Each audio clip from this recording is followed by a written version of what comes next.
Welcome, dear listeners, to Vermont Stretch Radio, the news show broadcast to you live from the Vermont Stretch, a scattered selection of settlements across the state of Vermont on Earth Gimel, the sequel and less well-received world to Earth Bait. We bring you the news you need to stay alive in our expansive and rather less than efficiently ran world. Let's start today's broadcast with an urgent warning to all of our listeners that the rat-controlling supervillain Scurry has been spotted in the vicinity of the Vermont Stretch, which is good news for anyone who isn't a fan of rats, as the local populations tend to be just a little bit smaller in the weeks following her visits. It is also bad news for anyone who isn't a fan of large, sprawling swarms of rats. I mean, those rats she's taking with her have to go somewhere, and she can't just let you walk away if you happen to find one of her nests. Anyway, keep an eye out. She'll probably just be trying to find a good building to hunker down in for the colder months. If you spot a few rats acting suspiciously, make sure to call the wardens, as you've either found a villain or you're about to waste the warden's time. That's right, the wardens. God forbid the destruction of their headquarters actually inconvenience our heroes.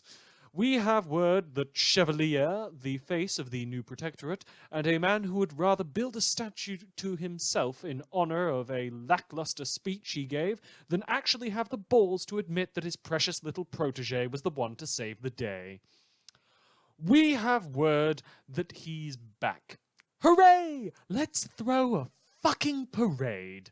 The conquering hero returns. Just try not to think about how many of his fellow inaugural wards managed to live to see the modern day, and how many of them ended up joining the Slaughterhouse 9 of all things. Speaking of the inaugural wards, we have gotten another letter recently, and we've been avoiding reading it aloud, actually. Not avoiding so much as putting it off, but it's Captain Gunperson again, the madman who decided that obtaining a gun granted him the power to rival capes. It certainly grants him the power to rival inaugural ward Ms. Militia, the Protectorate Department head whose only powers are guns, insomnia, and the power to get away with teaming up with villains, which Captain Gunperson has sought to prove are nothing special, really, just anybody can do those. He's gone and written in to us again with what I can only describe as simultaneously the dumbest and the smartest idea that I have ever heard. Dear Mr. Guy, as a result of your discussion of copyright law, I've come up with a brand new business venture. I've started copywriting every common saying, adage, mythological figure, concept, color, profession, event, animal, vegetable, and mineral that I can think of in the hopes of selling them off to future capes. That, and in some cases to prevent capes from taking certain names. I feel that it is my civic duty to ensure that there is never a cape called Friend Zone or Comic Sans. I've played enough online games to know that some kid is going to trigger and go around calling himself your mom, just so the headlines read, "Your mum causes traffic holds-ups." So, Mr. Guy, as the head of the new protectorate, what name are you now fighting crime under? Have you considered rebranding now that you're a hero team? And how is the Norfair disaster, the cape, not the event, doing? Yours lucratively, Captain Gunperson.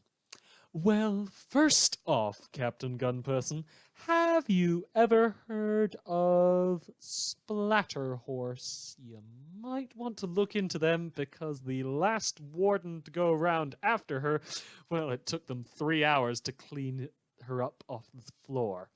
In a similar vein, have you heard of fellow horse-themed cape Mononocros? Sorry, Monocros? Whatever the wardens are calling unicorn these days. You see, names are an important thing to a cape, and playing around with cape names is a great way to get yourself killed when a villain decides they want a certain name. Now,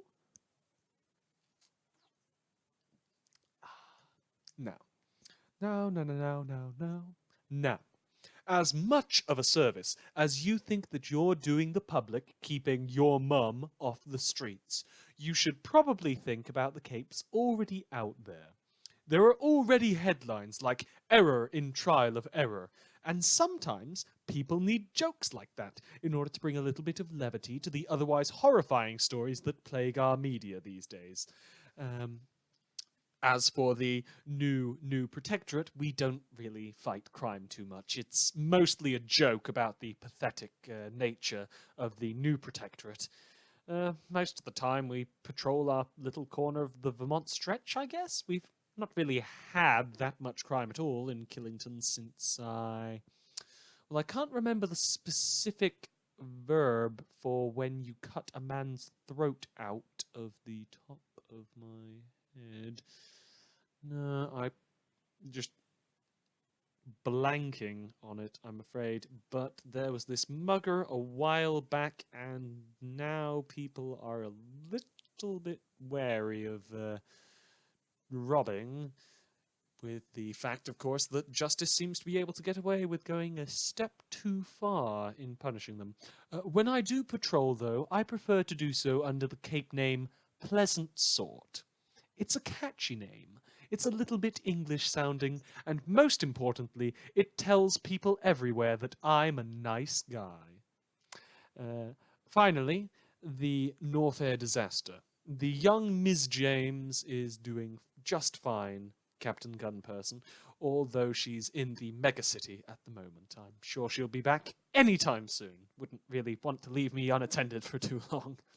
I'm a little bad at keeping track of myself these days.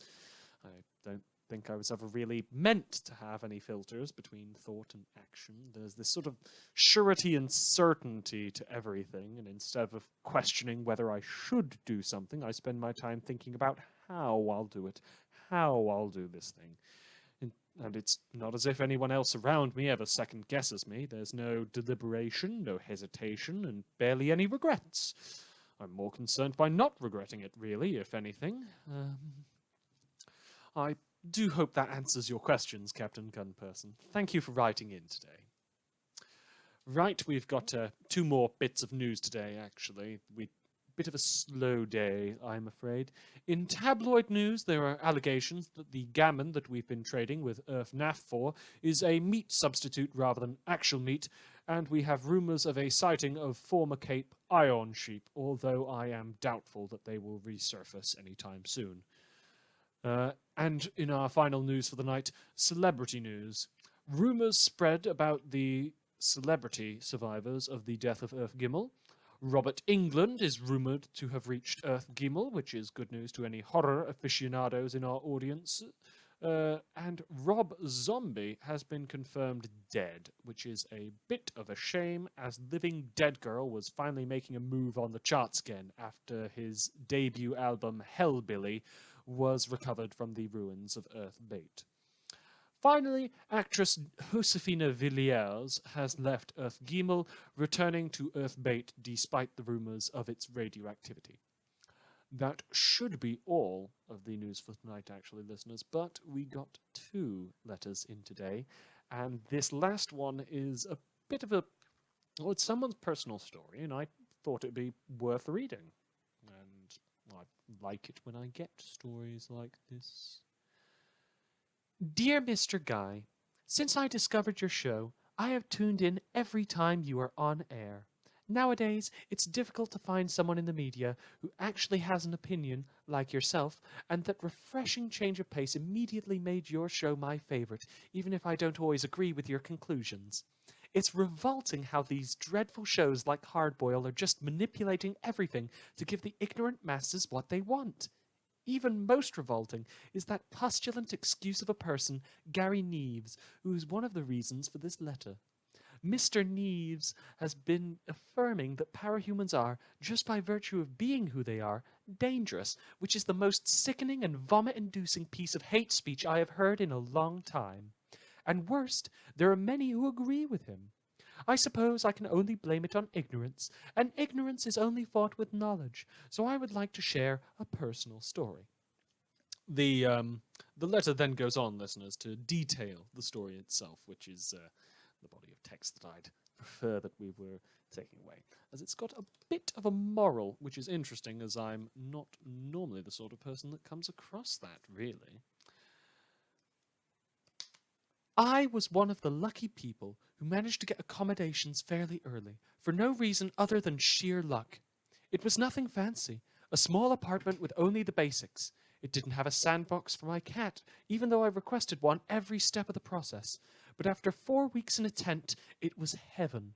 However, I was a little disturbed when someone in a nearby apartment told me that upstairs lived a former villain who was making use of the second chance to rebuild her life. I admit I was fearful at first, because I never have let fear stop me, though. I baked some cookies, not chocolate chip cookies, because chocolate is impossible to find these days. Holy hell, what do I have to do to have chocolate? And started distributing them to my new neighbors, with the goal of becoming well, shaping the building into a community, instead of just persons who live together. When I finally arrived on the villain's door, I discovered not the brutish villain I was expecting, but a red-headed 12-year-old girl. I was honestly confused. After that weird, hesitant moment, we started talking, and she was the sweetest girl you could imagine. I dared to ask her about the rumors of villainy in the building, and she told me the whole story. It turns out her power is not even that special. She can sense all mammals in a given area, but due to some misunderstanding related to a friend's lost hamster, where her powers and identity were revealed, she was labeled a dangerous, psychopathic parahuman and sent to an asylum in Philadelphia. She was labeled a villain despite not hurting that boy or anyone else. They didn't even let her choose her own villain name. She wanted to name herself after some character in a kid's movie about Dalmatian puppies, but they completely ignored her request and called her Doramania. I don't even know what that means. Where the world ended, the wardens allowed her to reintegrate in society with a set of foster parents. Her parents had died in gold mourning. Poor girl. I still live in the same building as her, and she never showed any signs of being dangerous or unstable. When my cat ran away, she even tried to use her power to find it, but unfortunately she couldn't find him because he was already too far from her range. On my birthday, she even offered me an adorable pair of fair gloves, though. She said the pattern in the fur had reminded her of my kitty, and she thought it could be a good way to remember him. She went to the trouble of finding real fur gloves, a present not just useful for the winter, but that also has the exact same fur patterns as my fallen feline friend, just to be easier for me to remember him by. How could anyone think she is a bad person? I agree with those capes that showed up on Hardboil. Everyone makes a big deal of this supposed conflict drive when, from what I've seen, its effects are weak, almost non-existent. Make this conflict drive a big deal when it isn't is what leads to a sweet, innocent young girl being put in an asylum with actual dangerous people. And it's what fuels bigoted remarks like those of Mr. Gary, professional waste of human life, Neves. I am so sorry for my rant, but thank you for a truly amazing radio show. Sincerely, S. the Heart. Well, listeners, for one, I'm grateful as always to be getting letters like this from Ms. Esther, although it's a bit of a pain to read them if there's a few grammar issues in, although I have preserved to the best of my ability the intended wording of the letter that had been sent in. And, well, Esther, thanks a bunch for writing. This is just about the most heartwarming thing I've read all week. Seeing stuff like this is great, and reading stories like this is great. And parahumans aren't all Amy Dallin or Teacher or Splatterhorse. They're people. All people are people, and it can be hard to start thinking of them like that. I think you learned something really important, Esther, and I think it meant a lot to young Miss DeVille. You can call her whatever she wants to be called these days. The Protectorate aren't anybody's bosses anymore, and if the wardens think they're the Protectorate, then they're sadly mistaken. And as for why they were calling her Doramania to begin with, I honestly can't say why they want to name her after the love of fur.